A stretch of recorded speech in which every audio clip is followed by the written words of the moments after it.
Hello students. In this video, we are going to discuss about the meaning and the definition of jurisprudence. With this, we will try to understand that what is the scope of jurisprudence, and by understanding several definitions, we will try to get the meaning of jurisprudence. So just let's start with it. So if we just simply want to ask that what do we mean by jurisprudence? So what will be your first answer? Yes, simply we can say it's the knowledge of law or the skill of law. Okay, it have been jurisprudence we can divide into two words, juris and prudentia. Juris means knowledge. Okay, sorry, juris means the law, and knowledge comes from the word prudentia, knowledge, science, or skills. That means we have law, we have different laws, but how do we get those laws? What are the reasons behind that? Why this law have been created? Why some other law was there which have been omitted from existence now? Why the law is changing? What is the basis of the creation of the law? All these things we try to understand with the you can say this jurisprudence. So if we just want to define it, it says that jurisprudence signifies knowledge or science of law and its application. We have discussed many schools. Analytical school is there, there is sociological school, historical school, realism is there, Marxist theory is there. Everyone is trying to say that laws should be made in this particular manner. This must be the science of law, this must be the knowledge of law, this must be the basics of law, and these laws must be applied in such a manner. These things have been going on. So that is all the jurisprudence. Okay, so whatever the legal principles are there, okay, whatever the legal principles are there, not only in a single country, wherever law is there, wherever the legal principles are working, so that thing will be covered by the jurisprudence. Okay, so what is the area of jurisprudence? What is the scope of jurisprudence? In one line, if you want to say, we can define it later on word by word, that yes, this is also the part, this is also the part. But if we generally we want to say that what is the scope of jurisprudence, so jurisprudence, it covers the whole body of legal principles in the world.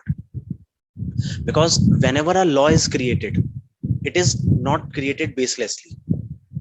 There are certain requirements behind that, there are certain motives behind that, and there are certain applicability for that law. There cannot be any law which is without any application. That means law have been created but it is of no use, it cannot be applied anywhere. Is there any such law?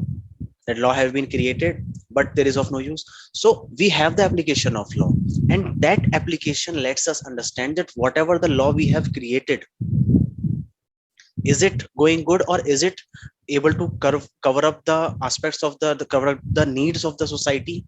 Is it going just with the ruler, or is it causing any, whatever the things or whatever the aspects related to that law, the pre-law, that means before the law have been created, at the time of the application, after it, everything. So we can say wherever the legal principles are there in the world, and all the legal principles of the world, whole body of this legal principles, not this jurisprudence thing is not we can say covered up within a country. Like we can say that IPC we are studying here in India, it is of no use in England. If we go to, it is no use in America, it is no use in or other country, any law. If we go to Australia, we study the law there, their constitution we are studying, it will be of no use in India.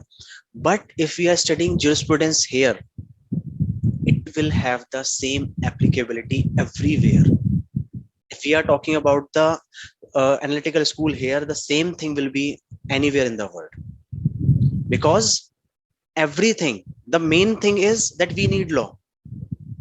In the present situation, we need law, it have to be created. So how it will be created? If the time of analytical school is going on, how it will be created? Whatever is being said by the sovereign body.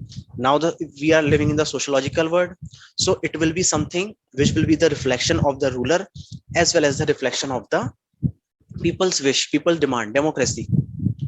So how law will be created? This will be the thing. And if any law is created which is against the benefit of the people, so now we are not in the time we are focusing about the analytical school or Austin's rule.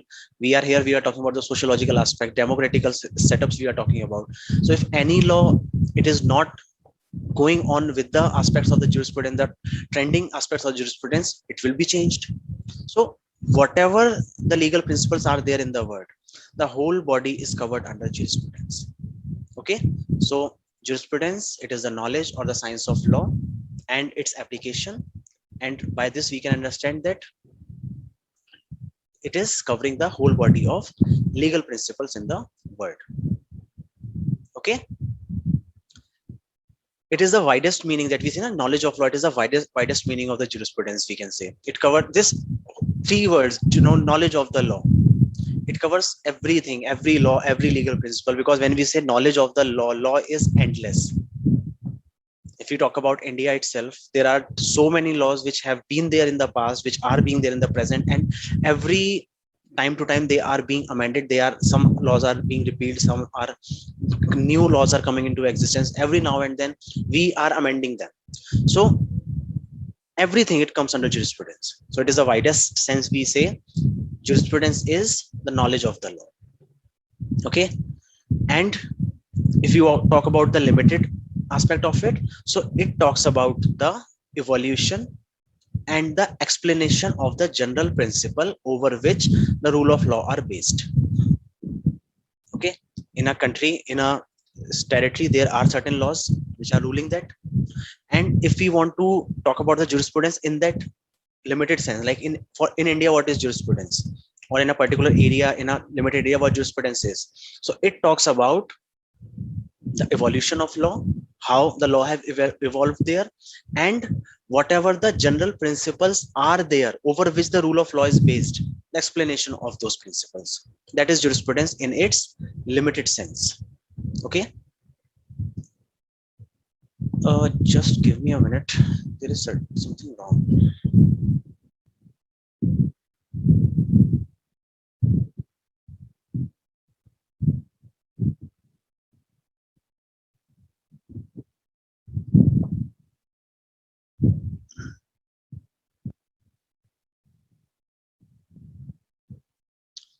Okay, so over what it is concerned, the concern of jurisprudence is that the rules which are, what do we mean by rules? If I simply ask you, what do we mean by rules? The law which we are talking about again and again, that jurisprudence is the knowledge of that particular thing. What is law? So it is something like the external conduct which people are compelled to obey. That compel this thing, this compulsion thing, it can be of any extent. In sociological, it is at a lower extent. In the analytical one, it is at the topmost extent, that yes, whatever is being said, it have to be obeyed. So the rules which are created by the you can say the sovereign bodies, which are created by the land, so jurisprudence is concerned over those rules of external conducts which people are compelled to obey. If a rule have been created, so it have to be obeyed by everyone. If we are just going by the sociological aspect, that no, it must also talk about the views of the people, it must talk about the take care of the people as well. In that situation also, we have to take care about the benefits of majority, not by all. Is it possible that by making a rule we can make everyone happy? We can create a rule which makes everyone happy? That is not possible. If it is making the majority happy, then the minority which is remaining, it will be compelled to obey that, and everyone will be working it. But if the majority is not happy, then there is a problem for that particular. So sometimes we can say that jurisprudence is that science which gives us knowledge about law, but the term law we always use in abstract sense. Can we specify law in a concrete form? And when we talk about this jurisprudence, specifically about jurisprudence, when we are talking about knowledge of law, so here the word law which we are using, we are not talking about the statutes which are being there. We are not talking about IPC, we are not CRPC, not CPC, we are not talking about these laws. We are talking about the principles over which these laws are based upon. So when we say the knowledge of law, so if you have read out completely the CRPC, IPC, CPC, Consumer Protection Act, whatever you have learned all these law, so you cannot say that I have studied jurisprudence. Okay, I have knowledge of law. That is, you know the law, what law of the land is, but you do not have the knowledge of the law in terms of the jurisprudence that we are talking about. Here, the law means the abstract sense. That means over what principle that law is based upon. Why we have IPC there? Why there is punishment? Why there is only limited punishment in a particular thing? Why there is culpable homicide while there is murder? If someone is killing, so why we are calling it culpable homicide? Why we are calling it murder? Why there is a provision of self defense? What is the basis of it? What are the principles over which we are dividing things into? Why there is a difference between hurt and the grievous hurt? Why a person who is killing the other person, it will can be converted to a culpable homicide? Not everything will be a murder. Why so? What are the principles behind it? If we have the knowledge of those principles which are underlying the law, that is jurisprudence. Okay, so the example, if there are various branches of law which exist in modern legal system, but that is not law. We have a contract law. Indian Contract Act is there. Why it is there? Why it is giving all those principles? If we study torts, it is not a codified one, but over what it is based upon, it is based upon different maxims. Especially when we talk about the civil nature of law of civil nature, it may be Consumer Protection Act, it may be contract, it may be of the torts or any other one. So there are certain maxims there which are used to define the law, which are used to define the principle. Why? Because like there is one maxim, ubi just ibi remedium, where there is wrong there is remedy. So over this principle we can say the concept of tort is based upon, because the question comes whether it is a torts, whether it is tort. So we have come to a definition that it is both, and because we cannot exclude anything, or we cannot say that it can be increased. So it all is based upon several principles. If we have criminal laws, they are over the principles. If we have competition law, there is a different principle that everyone should have a right to earn proper. There must not be unhealthy competition or the monopoly. Every law is based on certain principles. Okay, so when we study these basic principles of each different branches, that is jurisprudence. And if we are studying jurisprudence, so if you try to understand the basic principle behind the contract law, you will find contract law everywhere. You will find contract law everywhere, not only in India. And the provisions might be different, but the principles over which they are based upon, it will be somehow, or you can say almost similar everywhere. What contract is? Contract between two parties, and they are agreeing upon the conditions, how it will be there, how it will be managed. These basic principles over which that act is made, that will be, act might be different, but the basic principles of you go crime, trust, property, company, contract, they all will be almost similar, the basic principles. So when we talk about jurisprudence, that I am studying jurisprudence, so I will not be concerned about the bare act of contract act. No, that is not jurisprudence. I will be focused upon that what are the basic principles of this law. Okay, what were the reason that we require that law? Like we talk about the IT Act. Why do we have IT Act? What is the reason behind it? What is the principle behind it? Because there was a need of the changing society. That's why it emerged as a new law. A new branch came into existence. It is always getting amended. So that is jurisprudence. So what is the jurisprudence? What do we do in jurisprudence? We study the basic principles of the law. Not, we are not concerned with the detailed rules of the law. Okay, it examines the general principle of law. So we can say that it may be, we can consider jurisprudence as a study and systematic arrangement of general principles of law. If we have created a principle, if we have created a principle that yes, when two people are going to do something with each other, they will make a contract, they will make an agreement, and that agreement, law will specify that agreement in these circumstances, when they are, say, they are of legal age, they are of sound mind. These are the basic principles. A system, a set have been created, just like the computer software that we make. So a basic code is created, and using that basic code, different other website, different other applications are created. The applications might be different, they might be using for different purposes, but the basic code will be the same, because once the systematic arrangement have been made, the rule have been made, now that will be followed by everyone. In the same manner, we can say that jurisprudence is something in which we systematically arrange the general principles of law. And if we have general principle of, like in India, we need to create a law. There is, say, hacking going on a lot. In the negative sense, the hacking is going on a lot. We need a hacking law, but we don't have a law. We don't have a law specifically talking about the hacking thing, which is defining hacking. So we started reading the other countries' law. We went to Japan. We studied the law of the Australia, USA law. We studied Canadian law. We studied, and it is not possible that we can, as it is, copy their law, because the geographical conditions, the other economic conditions, they all are different. We cannot, as it is, apply here.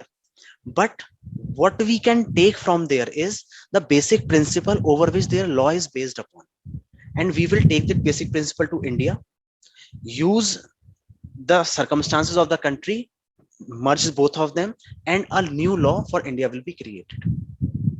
And same thing it is required for, say, by Sri Lanka, for Bhutan, for Bangladesh. They will also take the basic principle and they will create the law for their own. So now we can say we have a sample created, we have the basic idea created, and we can build anything over it.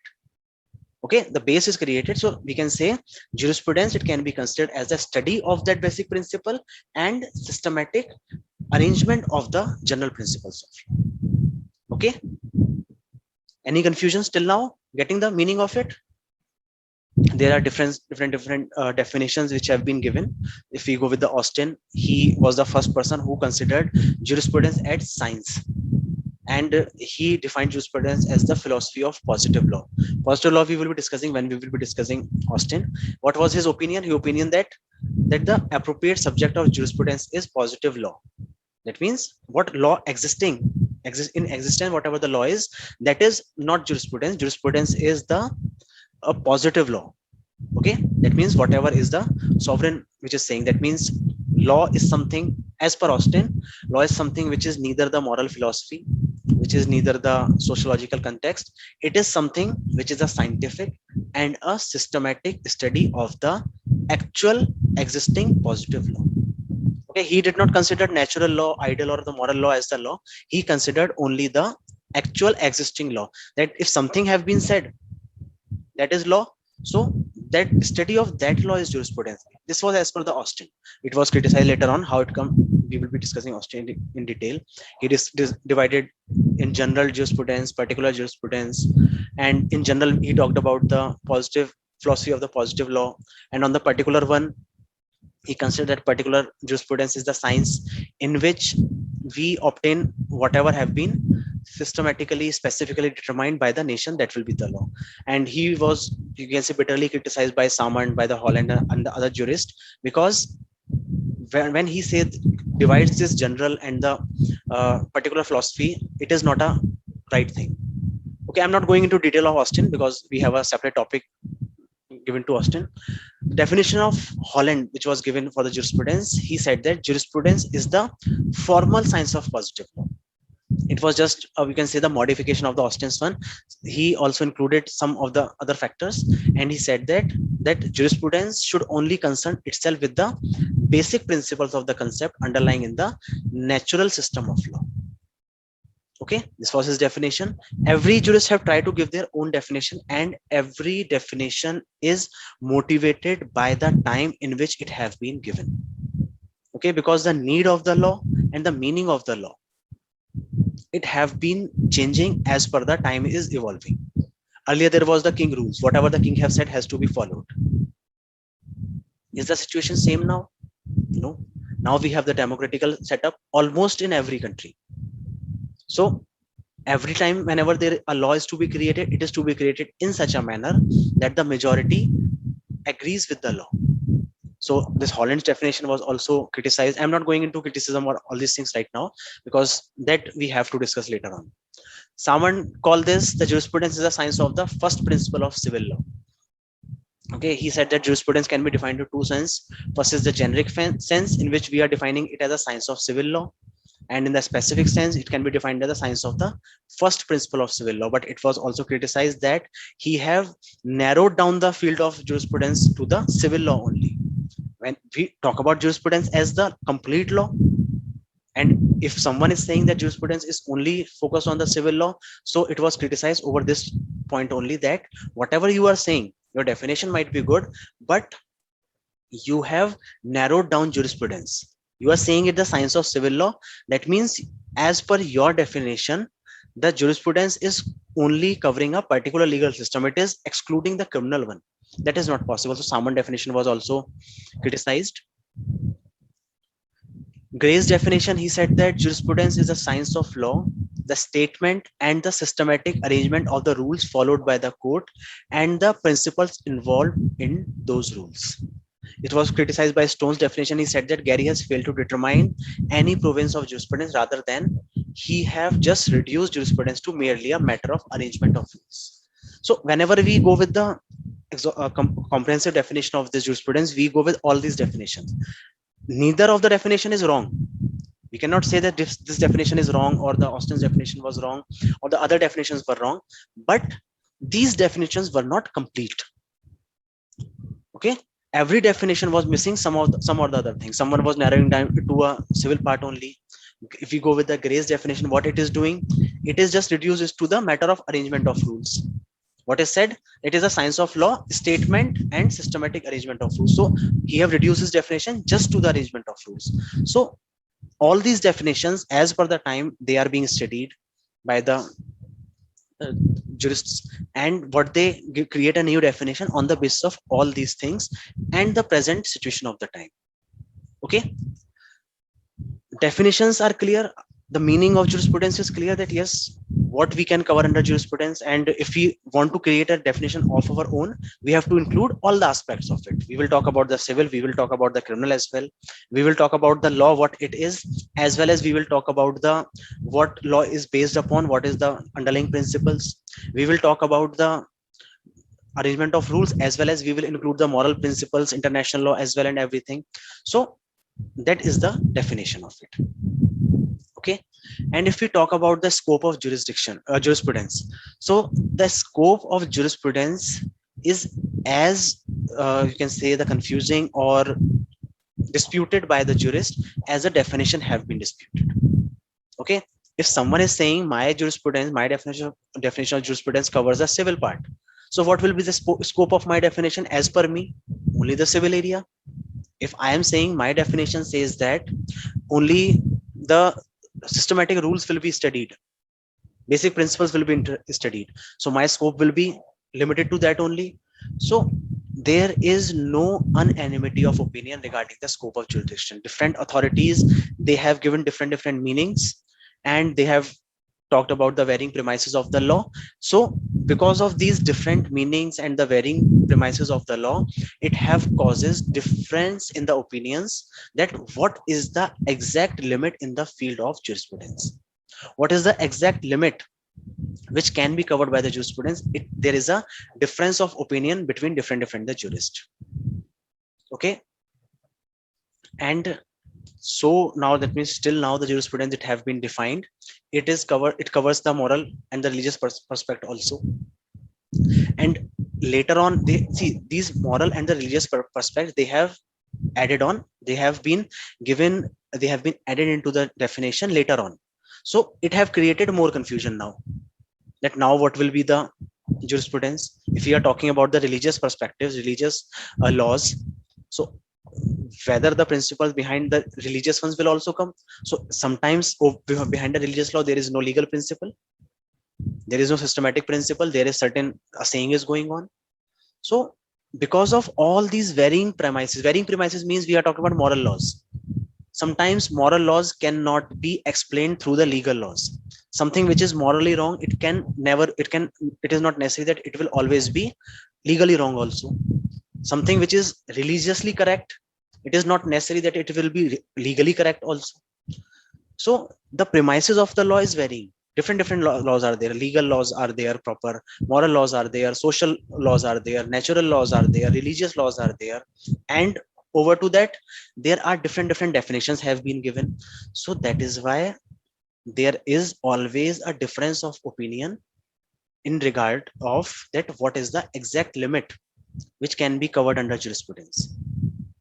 Okay, Austin was the first person who have divided the morality and the law, the positive law, from each other. He separated it, and he restricted the definition, he restricted the study of the rules, that when we are talking about the law, we must talk about that whatever is enforced by the sovereign. It was Austin, it was the first time that when the positive law thing was there. Scientific law was considered as a science, and it was completely separated from the morality. So, but under this positive law also, what was the limit? He gave a scope that yes, whatever the existing law is, every existing law will be the part of the jurisprudence as per Austin. No moral, no ethical, nothing will be there, but whatever the law is, whatever the rules are set by the sovereign, they will come under the extent of the jurisprudence. But the scope, this scope, it is also limited up to where? The scope of Austin's definition is also limited to the concepts of positive law only. The scope of Austin's definition, it doesn't covers the ethical laws, it doesn't cover the moral laws, it doesn't cover the religious or the sociological aspects, even it doesn't cover the international law. So covering the major aspect, but still fails to cover many. Okay, so always from the time of Austin till now, there is always a tendency that the scope of jurisprudence is becoming more and more wider, and with every upcoming definition, it is widening the scope. Okay, and in the present time, we have included all those things which were previously excluded out of the province of the jurisprudence. Like if we talk about the Austin's one, international law was not there, morality was out of it, right and wrong concept was out of it, ethics were out of it, social context were out of it. But as soon as the time is being passing, the area is becoming more and more wide, and which were previously considered beyond the province of the jurisprudence, they are now included into it. So we can say in the present view, like if you talk about that, yes, now what is the position of jurisprudence? So it is in the present view, we can say that we cannot circumcise or we cannot regiment the scope of jurisprudence. The scope of jurisprudence is never ending and ever increasing. Okay, as per our law will evolve, the scope of jurisprudence will also evolve. We cannot regiment it into a particular regiment, like after this or beyond this jurisprudence cannot go. It cannot be cut down from the other things that yes, this part will be cut down or this part will be cut down. In the present situation, we can say that jurisprudence, it cannot be regimented. It will include, and it includes all concepts of human order and human conduct, which are going on in the society or in the state. Okay, so anything and everything that concerns the order in the state or the society, that will fall under the domain of jurisprudence. So we can say the scope is unending and the scope is ever increasing. Whatever will be there, if we introduce anything new which is concerned about maintaining the order in the state or in the society, that will come under the domain of the jurisprudence. Automatically it will come. So that means the scope will increase again. So it is ever increasing. Okay, what does it include in the present view? It cannot be regimented. It includes all the concept of human order and human conduct which is being there in the state and the society. Okay,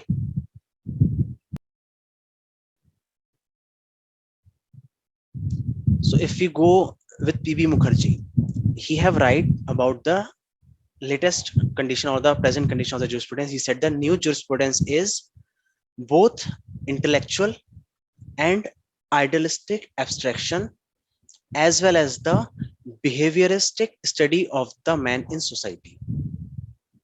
What is the new jurisprudence? It is intellectual, it is idealistic. That means these abstract features are there, intellectual and the idealistic features are there, as well as the jurisprudence includes the behavioristic study of man. Why do we need to study the behavior of man? What is the need of study of behavior of man in the society, and why it needs to be, why it goes on every time? Because when we have the idea of the behavior, how the man is behaving, what is the requirement, as per the law will be created. So the intellectual aspects, the idealistic aspects, as well as the behavioristic study of man, everything is the part of the jurisprudence. And jurisprudence includes the political, social, economic, and cultural ideas. Okay, and the study of man in relation to the state and society. Because what is the state or what is society? Can be there any state or any society without the human in there? It is not possible. So laws are being made to bring about an order in the society. That means to bring about a order between the interaction of the human beings. For them we are making laws. That's why we need to understand that what is the relationship between the humans and the state is going on. Is the law which we are creating, is it creating harmony, or is it creating restlessness among the people, those who are living? So it also covers a study of man in relation to the study of the society. If we go with the view of Lord Radcliffe, he said that jurisprudence is a part of society, it is a part of economics, it is a part of sociology, it is a part of ethics, it is a part of philosophy of life. That means jurisprudence is everywhere. Carl Lilwellin, he observes that jurisprudence is as big as law and bigger. That means by this single line, jurisprudence as big as law and bigger, we can understand that jurisprudence is not only restricted to the law. Okay, it covers all the aspects by which the human behavior is maintained, all the rules, sociological rules if we are talking about. So relationship can be created, sociological rules are there, jurisprudence will be there. How the rule are there in the society, how the customs are being followed by the people. Ethics, why a certain thing will be considered as ethic, why it is good to be like this in a particular thing, why it is not bad. Ethics are also the law. Psychology, economics, history, politics, everything, every aspect of the human society, it have a relationship with jurisprudence. All the other social sciences, they have relation with the jurisprudence. And by this thing you can understand the scope of jurisprudence is how much wider. So we can say anything and everything which is required to maintain the order in the society or the nation, that will come under jurisprudence. Because by law only we cannot create harmony in the society. We must have a proper sociological balance, psychology of the people must be positive, the ethics must be followed by the people, economics must also be good. If economics of the society is going down, whatsoever the country can do, the people will not be happy. Historical aspects are also very much important, as well as the politics what is going on. So everything it becomes related to the jurisprudence. Okay, so we call it jurisprudence as the eye of law. This word eye of law, it can be your 20-mark answer, 20-mark question. It can be, it have been there, I think in internals also it have been given. And in external question paper I have seen this question many a times, that jurisprudence is the eye of law. How jurisprudence is the eye of law? See, whenever we are studying a law, we need to understand that how it was made, what were the objectives behind the law to be made. That if we have a law, that yes, we are seeing this law, and sometimes we feel that certain law are not good enough right now in the present situation, the law are not able to compete with the changing situations. Like if we talk about the IT Act, it have been amended in 2008 2009, and later on the amendments are still pending. So if it is not working in the present situation, certain things are required. So what we will look when we are trying to read that law, or if we are like say if we are try to read the constitution as per the particular case, or we need to understand that what that particular thing was made. So how jurisprudence will be the eye of law? Because if we are just plainly reading the law, we will be taking the literal meaning out of it. But if we are trying to understand through the point of view by which it was created, we will be able to understand the better use and the better objective of it. So if we are able to understand the jurisprudence behind that, what jurisprudence is doing here, it is throwing light on the several fundamental legal concept. That if we are creating a law, if we are saying that every person must be equal in the eye of the law, and every person, no one must be discriminated, so what were the fundamental legal concept behind it? And once we are able to understand that fundamental legal concept, then we will be able to understand that yes, what will be the applicability of this law, we will be able to get a effective application of this law. Okay, we by the jurisprudence we are able to understand, we are able to study the law, as well as the legal concepts we study, as well as we are able to analyze that how and why this thing is there, this thing is present. There are certain things that is, this thing is written, what does this mean, and how we will apply this in that particular case. If we are just plainly reading it, try to getting this only the plain language, we are not, we will not be able to understand that how we will apply this in a particular case. Or if we, even if we apply, we will not be going to have the effective application of it. But if we try to understand that yes, this law was created to do this particular thing, and even this particular aspect is not written, but it is related to it, so we can include that also.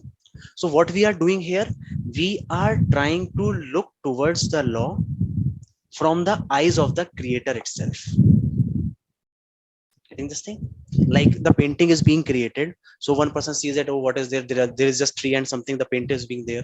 Other person who is trying to look at the painting with the eye of the creator, he says that no, like the English poems that we study, there are always two meaning, one which we are reading, and the other thing was the what the poet want to depict from that. So if we don't know the basic thing, we are just know the English language, but we don't know the literature aspect of it. That means the jurisprudence of English, if we don't know, so we will just understand the plain meaning of the poem. Or but if we know the jurisprudence, that means I'm using the metaphor here, if we are using the jurisprudence of English at that time, so we will be able to analyze and understand what poet actually wants to say there. And how we are understanding that, because we are trying to read that poem with the perspective of the poet itself.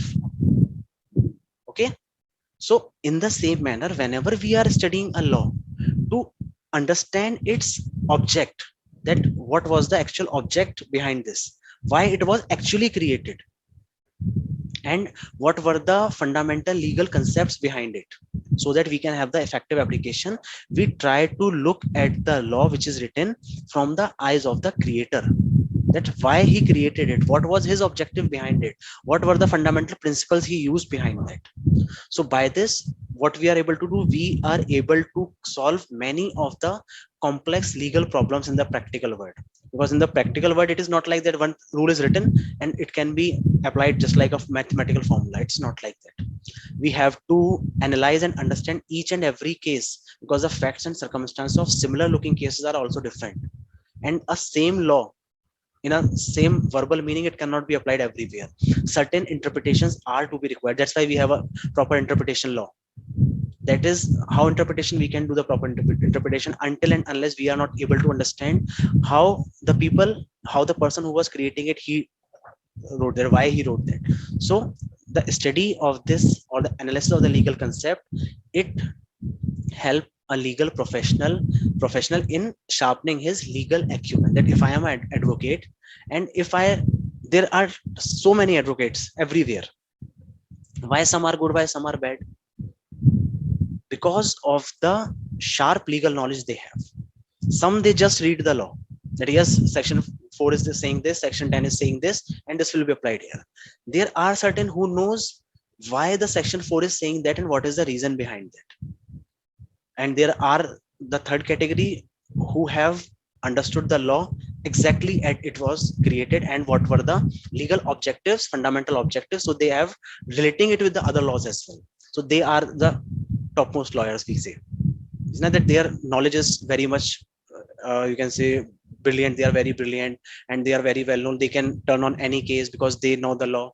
Law can be known by anyone, anyone can cram out the IPC. But if the person is able to analyze and understand the legal concept, then we can say that yes, his legal acumen is much and more sharp. Similarly, it also have the immense academic value. You are preparing for the exam, okay, like we go with any of the like contract or torts you may be studying. So you studied with the tort, you studied the concept that there is a concept of defamation, okay. So Pankaj, I will answer your question. So the in front of the case, you have been given a situation, there will be 50% of the student who will not be able to answer that problem, because it is asking about the application of the law, and they have just read what the law is, they have just studied about that, yes, law says that defamation is this, but will it be a defamation in this case or not? They will not be able to determine that. Why? Because they have missed understanding the analysis or the legal concept behind that. Okay, that is why we always say na, that go with the basics, understand the basics of the law, then only you will be able to apply that law. That basics, that is the jurisprudence, and that is the, that is why we call it jurisprudence as the eye of law. How can we know the real meaning behind a law? See, to understand the real meaning behind a law, we need to understand why it was created and when it was created. What were the circumstances in which it was created? Why there was reservation created in India? We, every time what we do, we criticize it. You will find very few people who will be saying that yes, the reservation is very good, I am happy with that, or else everyone will be criticizing it. Those who are getting it, they will also criticize it because of the many of the shortcomings. But if we try to understand why reservation was created, if we understand it in the present form, we will say that it is useless, remove it completely, there must be no reservation. But if we try to understand the condition of 1947 to 1950, or the prior situation that was going on, the casteism level which was going on, the social stratification that was much higher to lower gap was there, if we try to know that yes, that there was a time when it was there, there were many of the communities which were uh, in the backward aspect of the society because they were not given the opportunities. So to bring them in the mainstream, this reservation was there. Then only we will be able to understand reservation, and if we want to change it or amend it, we will be able to change it in the best possible manner. Or else what we will say, today reservation, no, no, no, reservation is very bad, we don't want reservation. We cannot say that we don't want reservation, we still want, but we need to change the aspect of it. And how we will amend it, until and unless we don't know why that was incorporated at that time. If we are able to understand that yes, the situation was there, that there were many of the uh, uh, classes in the society that were of backward community, because they were not given opportunities in the mainstream, so to bring them in the mainstream. Now present situation, if you see, there is a gap of wealth.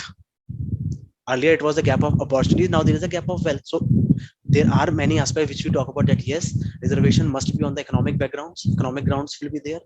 So if we need to understand the real meaning behind the law, we need to do two things. First thing, we need to understand when it was created and what were the circumstances in which it was created, and then we will try to understand who created that and what was his perspective behind the creation of that particular law. Here comes the realism. The concept of realism are included in this American realism, because in America, what is there, the judges are the one who are the passing, the judges are appointed, advocates are being appointed. So the law which is created, to understand the law, they have given a focus that we must understand who is creating the law, what is the social background of the person who have created the law, what was the economic background of that law, what is the educational background of that person who is creating the law. So realism talks about all these things. He talks about that we must not go behind the law to find certainty in the society. Law is, no, law is nothing. Law is only that which is in the court. In that particular case, the judgment, that is the law. Rest all are the precedents or the supporting instruments to the law. So we can never determine the definition of law. We can say a one line definition, and we cannot determine what is the exact definition of jurisprudence, but we have so much of the knowledge about these things that we can determine that what law can be. And by the help of these definitions only, we can be able to understand that what is the real meaning behind the law. Okay, because if we are not, like CAA was there were many protests were going on. I'm not saying it was right or wrong, I'm just saying there were many protests were going on, and out of the protester it was asked, why you are protesting? We don't know, it is CAA, it is saying this all. They were just saying two or three things, so their protest was not an effective one. Yes, there were some people who were pointing out the basic defects on the basic structure of it, and they were relating it to the socialistic problems. Like if we go with the Assamese were protesting there because they were in fear that people, those who are coming from outside, they will be relocated in their region, and they were in a fear that their local identity, their cultural identity will be diminished because of that. That's why they were protesting, and they were pointing out the flaws into it. That was the analytical thing of it. They were understanding the other person, those who were supporting, they were not just supporting that we are the BJP supporter, that's why we are supporting CAA. Some are doing because of this also, but there were others also who understood that why it was created, to whom it is applicable, what is the legal perspective behind it, what is the object behind it. So this is something we can understand a lot. And meaning of law, a same law could have different meaning for you and could have different meaning for me. It is what my interpretation is. Okay, so exact meaning, even sometimes even sometimes because of jurisprudence, we goes to that meaning that might have not even been in the mind of the creator itself. Like just like the English poems, writer will always himself think that when did I write this thing, I didn't mean that, but still because of the jurisprudential aspects, that thing comes out. That is where the intellect of one person is combined with the intellect of many, and something new is created. That is the interpretation that we call about. Okay, one of the most important feature of jurisprudence is that relation with the other social sciences. We have discussed that it have relationship with all the social sciences: sociology, economy, political science, ethics, morality, psychology, everything is related to it. So if we want to look at a law, if you want to understand a law, we will understand every aspect. If we are creating a law, we have to take care that it is not going against the society, it is not going against the political right, it is not going against the ethics of the society, morality of the society are protected. Everything have to be taken care of. So whenever we research in the field of jurisprudence, it always brings out the social benefits, it always brings out something new, something beneficial for the society, because something new is interpreted, some new things are come out. Research, what do we mean by research? We are researching over the already searched things, and we are bringing out something new, so it always brings about the social benefits. Okay, jurisprudential concepts make way for sociological perspective in law.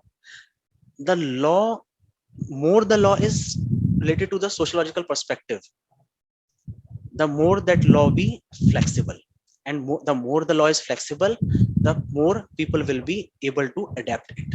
If it is a rigid law, complete law is there, like the lockdown was there, the complete lockdown was there, that no one will go out in any of the situation, that means sociological perspective is not taken care of, and now people are suffering. It is a rigid, but there were some certain flexibilities were there, sociological perspectives were think that yes, there are certain people, those who are the uh, essential duties workers, not only the doctors, others are there, and other things are required, those people are at home, they also require the other things. So in that law some provisions were added for them. That means sociological perspectives are there, then only a law can be prevented from for being into a rigid form. And rigid law is never good. If it is flexible, it always covers the majority of the people. A rigid law, it is just like the North Korea, it have to be followed by the people, whether they are happy or not, or someday or another there will be a revolution, there will be a revolt for the law. Okay, jurisprudence with the eye of law, we can also call it the grammar of the law. Okay, if we like, just like if we are reading something, we know the grammar, we will be able to understand that is it talking about the past, present, or future, or is it talking about a male or female. Everything we can understand by grammar. Or I can read English, but I don't know the grammar, that I don't know what pronoun is. How I will understand that if they are calling about many people or one people, if they are calling about male or one. So jurisprudence is also known as the grammar of the law. It helps in understanding the effective expression of the law, not only the plain reading but also the expression behind that, the application of the legal concept in the real life legal problems. We are able to connect the problem with the words which are being written, analyzing them, and we are able to combine them. Then only we are, because of that only we are able to solve many of the problems, and many of the law which have been written down in the 1870s or 1880s, they are still able to work, because we are interpreting them as per the present situation. We are not rigidly using the words only. Okay, we are using jurisprudence, we are using the grammatical aspects of the jurisprudence here. Okay, this grammar, it helps in the interpretation of the law and to determine the legislative intent. Something is written, so what was the intent behind it? Okay, we are able to understand everything because of this jurisprudence. Okay, what jurisprudence stresses upon, it stresses upon that we need to consider the importance of the present social needs. Law was written in the past. Law was written in 1800, 200 years back. The law was being written. So at that time they were dealing problem with this principle. Now we can deal with this principle, deal the problems with this principle, but we cannot as it is apply this principle because it is 200 years old. What we need to do, we need to consider the present social needs and the law, combine them, then only we can make the law. And that is only possible when we have jurisprudence. If we don't have the jurisprudential thing, we will be just reading it and we will be saying, okay, do this particular thing, whether it is applicable or not. Okay, up to here it is clear that why we can say if it comes to the grammar of the law, it is the eye of the law, you will be able to understand, and you will, and in this you will be including the scope part also. Okay, Samant have attracted everyone's attention to the fact that jurisprudence has its inherent interest like other subjects of law. For so long, the research work done on jurisprudence may have their effect on contemporary social, political thought or idea. He said that just like the other subjects of law, jurisprudence also have the inherent interest. People, those who are interested in it, they do the research work, and the research that have been done over the jurisprudence, it is over the contemporary socio-political thoughts or the ideas. Whatever socio-political thoughts are going on in the society, research can be done over it, and that can be amended, that can be modified, that can be motivated towards much more betterment by the research which is done on the jurisprudence. Okay, and it is not only like that jurisprudence is just a theoretical thing, it have a practical applicability. Whenever there is a case in front of a judge, he is reading something, he is reading a law, he will be applying jurisprudence there. A counsel is there who is trying to protect their client, he will be applying jurisprudence whenever he is reading the law. Okay, a student who is trying to understand the law, he will be applying his intellect also by understanding why the law was created. So we cannot say that it is just a theoretical thing, it have a, sorry, it have a practical applicability as well. Okay, so it is considered as a, sorry, it is considered as a secondary or a subsidiary subject. Everywhere it is not a major subject. In India, if you talk about, or foreign country, wherever you talk about, it is not a primary subject, it is considered as a subsidiary or a secondary subject, but it has a high value in educational institute. You are studying in your first semester itself. So by understanding these things, that how to study a law, how to understand a law, whenever you will be studying any law, your approach will be that not only to cram what is written, to understand what is written, why it have been written. Okay, so it is the essential subject for the study of law. Whatever the logical analysis you are going to apply for the legal concept, whatever the theory which are you are going to create, which is broadening the outlook of the advocate or sharpening their sensible technology, everything it comes out of the jurisprudence. It helps a lawyer to overlook the rigidness or the formal nature of the law. Whenever a lawyer is reading something, or judge is reading something, or a student is reading any law, they do not just read the plain lines, they try to read between the lines as well. That is possible because of the jurisprudence. That is why it is an essential subject for the study of law. So by understanding this, we can say that what is jurisprudence and what is the scope of it. Thanks for watching this. Subscribe our channel for more videos over different topics. And if you have any doubts, any topics you want us to taught you, please write it in the chat box. Thank you.